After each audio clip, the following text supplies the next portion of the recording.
Hello and welcome to my Human Design channel. This episode we're going to be looking at the Human Design type and the aura, and in particular I'm going to discuss the difference between the generator and the manifesting generator.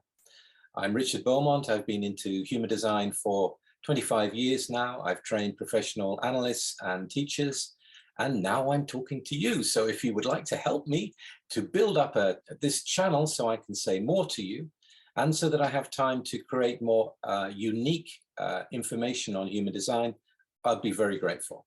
So just click subscribe, like, you know what it is. Okay, let's get down to the auras. Now, one of the things I want to stress here is that a lot of people are out there talking about human design, and they're not talking about the auras. Why are they not talking about the auras? It's one of those key things that Ra-Uru, who left to us in his legacy, was that aura was going to be very important. It is an important part of knowing who you are. And yet when people argue against there being 4 types and saying, look, there's actually 5, what they're really saying is that the manifesting generator is a type on its own. And I disagree with that. I'm a purist, okay? I'm here to build upon Ra's legacy, to put it out as he put it out as the foundations.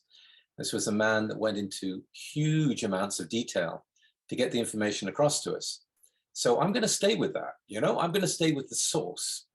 And I asked him about the 5 or 4 types, and he was adamant that there were only 4. Now, if you look at the other videos talking about 5 types, they're going to talk about the sacral center, that red square second up from the bottom, that's a life force. And you'll find they're talking about each particular gate briefly. They're bringing in things about the channels. They're talking about if you've got it open or not. But basically, when it comes to the difference between manifesting generators and generators, you'll find on one side it will be, well, they have to check in with their response every time. That's the generators, and to see if they're still engaged. And on the other side, when it comes to manifesting generators, they have to wait for that moment of truth when they go out the door, when they really want to commit to something. And they can try to describe and support their position in that way. But quite frankly, I'm not having any of it, okay? Because I'm staying with the source. And Ra was talking about there are 4 types. And why? Because there are 4 different auras. There are not 5 auras, which is why these other people don't talk about aura. There are 4. The manifester has a closed and repelling aura. The manifester just wants to get on and do what the manifester does. They want to manifest. They don't particularly want to do a hell of a lot except to manifest what is correct for them.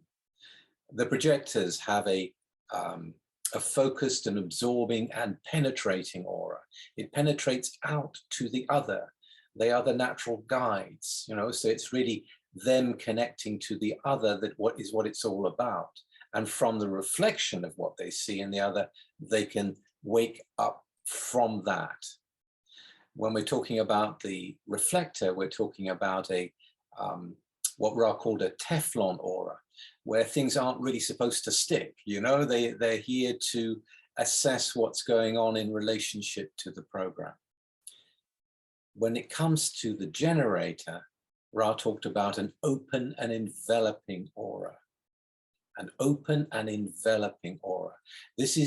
These people, the generators and the manifesting generators, and including myself, we're here with a life force, with a power to use.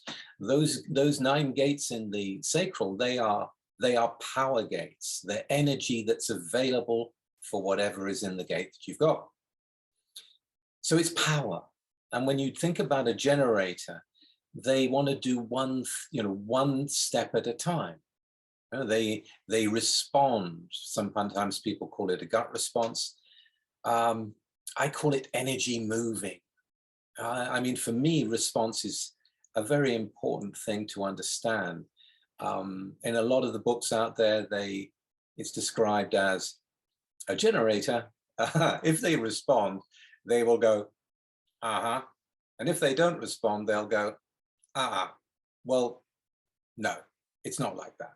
If a generator responds, it's going to be a, you know, there's power moving, the face will smile, there'll be a movement of the sacral towards whatever that is. It's power in movement. That's what a response is.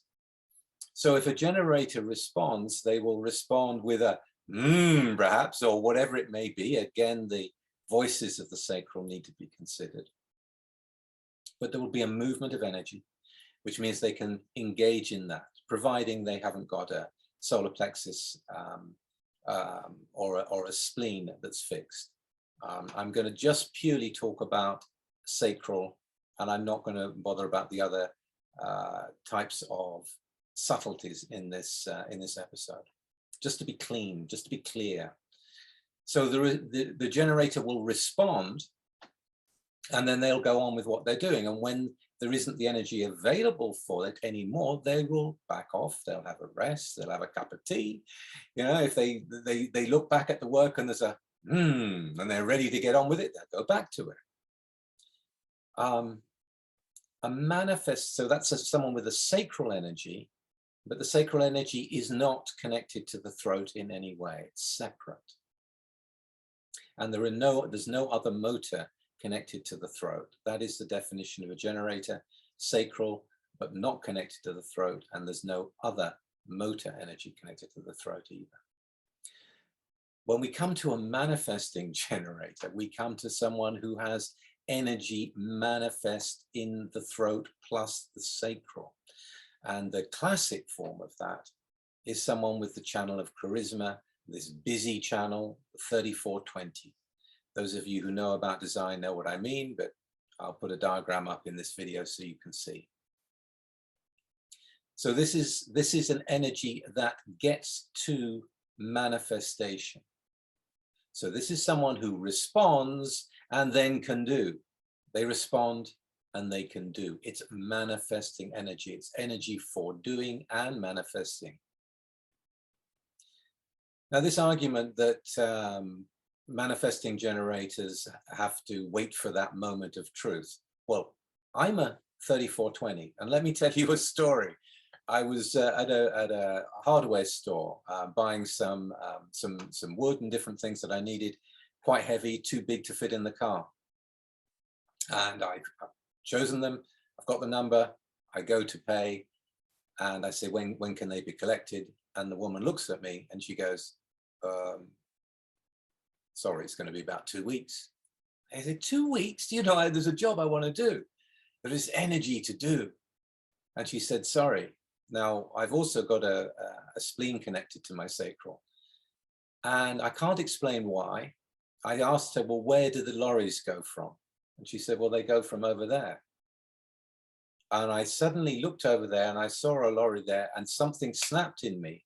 It was response in the movement into energy. And I just ran through the shop. I mean, I didn't quite know what I was doing. I was following the energy. So I run down the shop and there's a lorry just backing out, and I climb onto the side of the door and he's going, oh, what's happening? I mean, you know, I'm a 1-3. Anyway, the point is, I say, are you going anywhere near where I lived at the time? He says, well, no, it'll be a bit of a detour, but I could go there. I said, well, look, I'll give you 20 quid if you'll take this wood with you. He goes, all right. And it got done immediately. So it is power in the now, and you follow whatever the response is. In my case, it was tied to awareness in the now. But this idea of waiting until the moment of truth, I don't think is correct. There is an immediate access to movement. And manifesting generators, let me tell you, do not want to be stopped. They don't get in their way. Don't get in their way, especially if they've got a 3420. Another difference between them is that the generator, if you separate generators and manifesting generators into different rooms, as I have done, I'll tell you what happens. The generators, let's say they're in the living room and they're kind of laid back and they're chatting and there's an activity, but it's all kind of It's more of a hum. It's more of a hum.